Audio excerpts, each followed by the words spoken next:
Welcome to the Explainer. So, if you're staring down the barrel of your Paper 2, Section B exam and feeling completely overwhelmed by the thought of memorizing 15 separate poems, and let's be honest, who wouldn't be? You are absolutely in the right place. Today, we're going to hack this task together. I'm going to show you exactly how to break down the cognitive load, completely decode the anthology, and structure your revision so you can walk into that exam hall feeling empowered, confident, and totally prepared. Okay, here's our game plan for today. We've got 6 parts. 1. The anthology demystified. 2. Human power and corruption. 3. The power of nature. 4. The realities of war. 5. Mastering the comparison. And finally, 6. Tips for top grades. Let's dive right in. Section 1. The anthology demystified and finding its connective tissue. Listen, I want to introduce a massive paradigm shift for your revision right off the bat. You do not need to memorize 15 isolated, disconnected poems. Actually, scratch that. Trying to do it that way will just leave you exhausted. Instead, you just need to understand the macro themes that act like connective tissue between them. A matrix, like a thematic map, is literally your ultimate cheat sheet, grouping every single poem against 6 key macro themes. We're talking human power and corruption, the power of nature, war and conflict, oppression and inequality, memory and loss, and identity. Grouping the poems into these thematic buckets makes them so much easier to retain. Think about it. If you know that both London and Ozymandias fit perfectly into human power and corruption, your brain already has a built-in filing system ready to pop open the second you turn over that exam paper. Section 2. Human power and corruption. Pride and downfalls. Well, this theme is all about how individuals or institutions completely abuse their power, how their arrogance isolates them, and how, inevitably, that human power just fades or fails. A fantastic way to explore this is through the poetic form itself. Take Robert Browning's My Last Duchess. Browning uses a highly specific structure called a dramatic monologue. This is a form where one character speaks for an extended period. And by using this form, Browning shows us the Duke of Ferrara's absolute oppressive control. I mean, he's the only one speaking. No one else is even allowed a voice.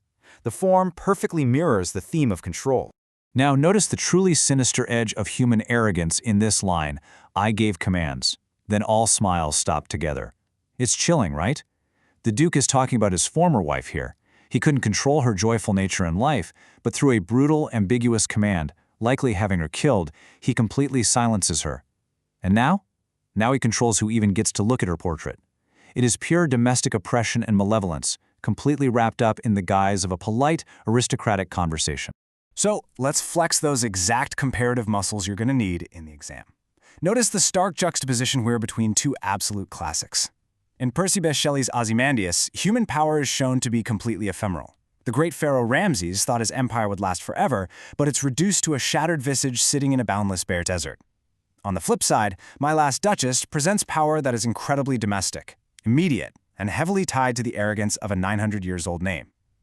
Both of these deal heavily with pride, but one shows the ravages of time and the other shows the sinister reality of human control. Moving to Section 3. The power of nature, supreme and unstoppable. Now, if our last section proved that human power is fragile, which it totally is, the natural world is the exact opposite. When stacked against nature, humanity is entirely insignificant. Take Seamus Heaney's Storm on the Island as a prime example. The islanders purposefully build their houses squat, trying to prepare for the brutal weather. But when the storm actually hits, it's invisible yet deadly. It dives and strafes like a literal fighter plane. Heaney writes, "A huge nothing that we fear." He's highlighting that humanity's attempts to outbuild or control the violent forces of nature are ultimately, well, futile. Nature is the undisputed heavyweight champion here. We can see this shared concept tackled beautifully across 3 incredibly disparate poems. In Wordsworth's The Prelude, nature isn't just weather. It's a terrifying, personified mountain that rears its head like a living thing, chasing down the young poet. Then, in Wilfred Owen's Exposure, set in the horrific trenches of World War I, the bullets aren't even the real enemy. The freezing weather is. The dawn massing in the east is an army of its own. And, as we just saw, Storm on the Island turns the wind into an invisible, attacking military force. 3 wildly different settings, but one undeniable shared truth: nature's terrifying, unstoppable force. Section 4. The realities of war, futility, fear, and aftermath. This theme explores how human conflict violently destroys physical landscapes and, just as tragically, shatters the human mind. Let's trace how this representation of conflict shifts chronologically because it's a fascinating progression. We start in 1854 with Tennyson's The Charge of the Light Brigade. It's written by the poet laureate, and while deeply tragic, it really focuses on glorification, noble sacrifice, and blind duty. Fast forward to 1917 with Wilfred Owen's Exposure, and the glory?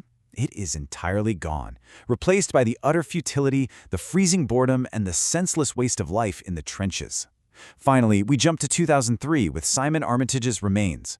The focus pivots to modern warfare and the devastating psychological aftermath, the PTSD and lasting guilt that follows the soldier home long after the trigger is pulled.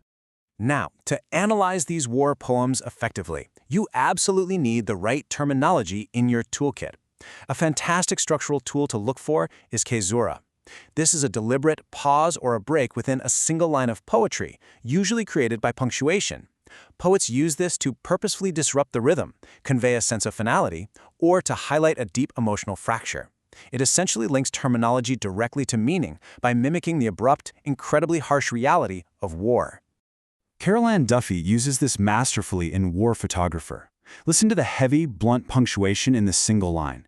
Belfast, Beirut, Phnom Penh. Notice the full stops separating each location. That right there is caesura. The photographer is alone in his darkroom, developing these spools of human suffering. Duffy uses these harsh, deliberate pauses to isolate these brutal conflict zones, perfectly reflecting the photographer's desperate attempt to physically and mentally put some order to his severe trauma. So whenever you're reading through these texts, I want you to continually ask yourself, what connects the two poems? This is the vital question. You can't just be a passive listener here.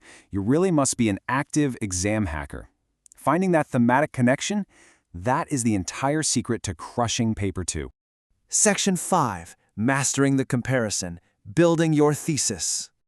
I literally cannot stress this enough. The ultimate goal of this exam paper is not simply summarizing isolated poems. The examiner doesn't want a book report on one poem followed by a book report on a second one. No way.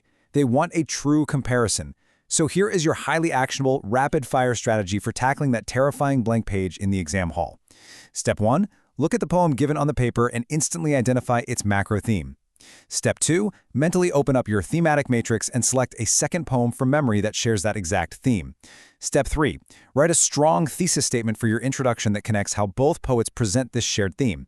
Think of your comparison as the bridge you build before you even start writing your main paragraphs. Section 6. Tips for top grades. Decoding the assessment objectives. Now that we understand the core themes in the comparative strategy, I want to equip you with the specific rules of the examiner's grading rubric. First off, remember the magic number, 30. This poetry comparison question is worth 30 marks. It demands 40 to 45 minutes of laser-focused, structured writing. It's a high-value question, so quite literally, every sentence needs to earn its keep.